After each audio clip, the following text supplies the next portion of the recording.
Given the increasing diversity of America's populations, the dangers of sectarianism are greater than ever. Whatever we once were, we are no longer a Christian nation, at least not just. We are also a Jewish nation, a Muslim nation, and a Buddhist nation, and a Hindu nation, and a nation of non-believers. And even if we did have only Christians in our midst, if we expelled every non-Christian from the United States of America, whose Christianity would we teach in the schools? Would it be James Dobson's or Al Sharpton's? Which passages of Scripture should guide our public policy?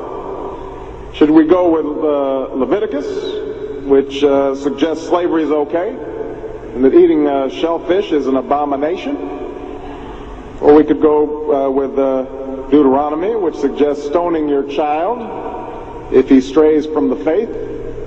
Or should we just stick to the Sermon on the Mount, a passage that is so radical that it's doubtful that our own Defense Department would survive its application? So before we get carried away, let's read our Bibles now. Folks haven't been reading their Bible.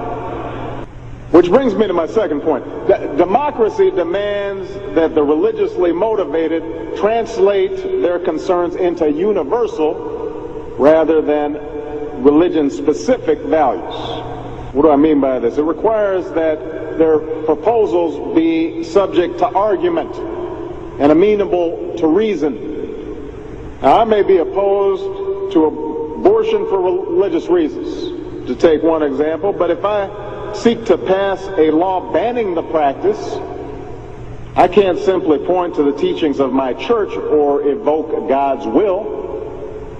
I have to explain why abortion violates some principle that is accessible to people of all faiths, including those with no faith at all.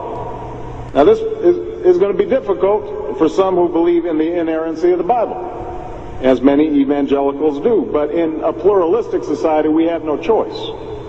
Politics depends on our ability to persuade each other of common aims based on a common reality. It involves compromise, the art of what's possible. And at some fundamental level, religion doesn't allow for compromise. It's the art of the impossible. If God's spoken, then followers are expected to live up to God's edicts, regardless of the consequences. Now, to base one's own life on such uncompromising commitments may be sublime, but to base our policy making on such commitments would be a dangerous thing. And if you doubt that, let me just give you an example. We all know the story of Abraham and Isaac. Abraham's ordered by God to offer up his only son.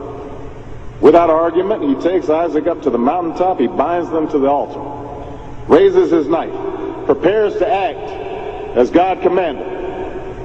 Now, we know things worked out. You know, God sends down an angel to intercede at the very last minute. Abraham passes God's test of devotion. But it's fair to say that if any of us